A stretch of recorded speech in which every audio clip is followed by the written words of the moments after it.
Hello everyone हामीले चाहिँ अब आजको भिडियोमा के सिक्छौँ भन्दाखेरि हामीले चाहिँ कुनै पनि क्वेशन्सलाई चाहिँ मल्टिपल रेस्पोन्स वाला गराउनु पर्यो भने चाहिँ हामीले त्यसलाई कसरी गराउन सक्छौँ भन्ने कुरा सिक्यौँ हैन। त्यसको लागि चाहिँ अब हामीले एउटा क्वेशन लेख्नु what can cause antimicrobial resistance हैन। त्यसको लागि चाहिँ हामीसँग डिफरेन्ट अप्सन्स हुन्छ। त्यसको हामीले चाहिँ के गर्छौँ भन्दाखेरि सिलेक्ट मेनी गर्छौँ। अब सिलेक्ट मेनी गऱ्यौँ। सिलेक्ट मेनी गरेपछि युजिङ लो क्वालिटी एन्टिबायोटिक्स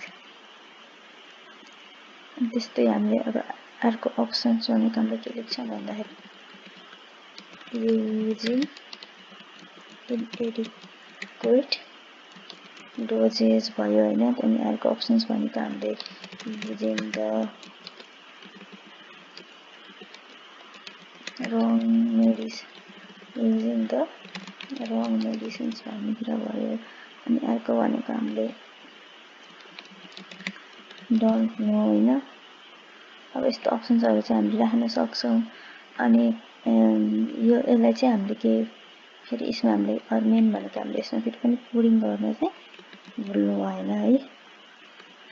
यसले गर्दाखेरि पछि डाटा एनालाइसिसमा सजिलो हुन्छ। अनि अब हामीले फर्म प्रिभ्यूमा गएर हेर्छौँ है त।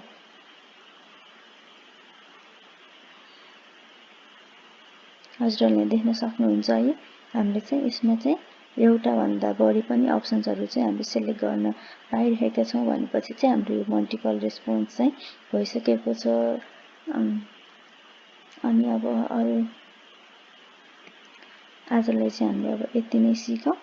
त्यसपछि फर्दर चाहिँ हामीले अब अर्को भिडियोमा चाहिँ फेरि सिक्ने नै छौँ।